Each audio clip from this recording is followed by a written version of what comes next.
আসসালামু আলাইকুম এভরিওয়ান, আশা করি সবাই ভালো আছেন। আলহামদুলিল্লাহ আমিও ভালো আছি।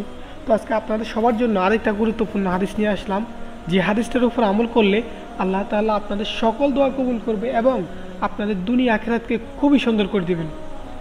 হাদিসটি হচ্ছে রাসূলুল্লাহ সাল্লাল্লাহু আলাইহি সাল্লাম ইরশাদ করেন, যখন রাতের তৃতীয়াংশ হয় তখন আল্লাহ তাআলা প্রথম আসমানে আসেন, এসে বান্দাদেরকে ডাকতে থাকেন, সকল বান্দাকে ডাকেন যার যে জিনিস প্রয়োজন। তখন ডেকে বলতে থাকেন, এমন কি আছে আমাকে ডাকবে, আমি তার ডাক সাড়া দিব।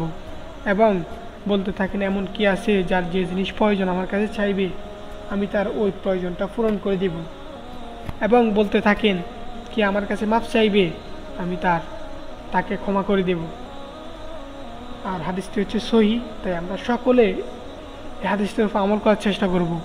আপনাদেরকে রাতের শেষ তৃতীয়াংশ বলছি যে এটা হচ্ছে তাহাজ্জুদের সময়, ফজরের আগ দিয়া। তাই সকলে এই সময়টার মধ্যে আল্লাহর কাছে চাওয়ার চেষ্টা করবেন, তাহলে আল্লাহ তাআলা অবশ্যই আপনাদের মনের সকল আশা পূরণ করবে। এখন যে জেনারেশনটা চলতেছে, এই জেনারেশনের ছেলেদেরকে নিয়ে বা যুবকদেরকে নিয়ে আমার খুবই দুঃখ হয়। এই সময়টাতে তারা তাহাজ্জুদের সময় তো দূরে থাক, ফজরের সময়ও তারা নামাজ পড়তে যায় না। আপনার বেশিরভাগ শতের মধ্যে প্রায় 90% যুবক সারা রাত ধরে ফোন টিপবে, রাত 3টা-2টার সময় ঘুমাতে যাবে এবং দুপুরবেলা উঠবে। তো এদের ভবিষ্যৎ ফিউচার কীভাবে সুন্দর হবে? তাই আমার সকল ভাইদের কাছে একটা রিকোয়েস্ট থাকবে, আপনারা আপনাদের লাইফস্টাইলকে পরিবর্তন করুন এবং আল্লাহর রাস্তায় আসেন, তাহলে অবশ্যই আপনাদের দুনিয়া আখিরাত খুবই সুন্দর হবে। তো আল্লাহ তাআলা এদের বান্দাদের জন্য আপনাদেরকে হাদিসটা বললাম, সব কিছু নিয়ে আসেন। তো এগুলা যদি আপনারা জন্য না চান, আল্লাহ তাআলা কী করে জানেন? কারণ আল্লাহ তাআলা তো ধন সম্পদ তো অনেক, সবই তো আল্লাহ।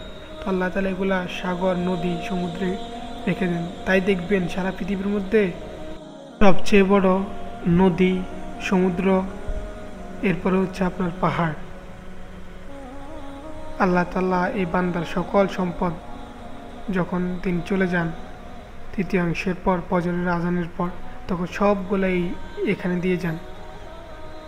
তাই আমার সকল যুবক ভাইদের কাছে একটাই রিকোয়েস্ট থাকবে, আপনাদের ইবাদতের সময় এখন, আল্লাহকে ডাকার সময় এখন, আপনারা এখন ডাকেন, তাহলে অবশ্যই আল্লাহ তাআলা আপনার ডাকে সাড়া দিবে।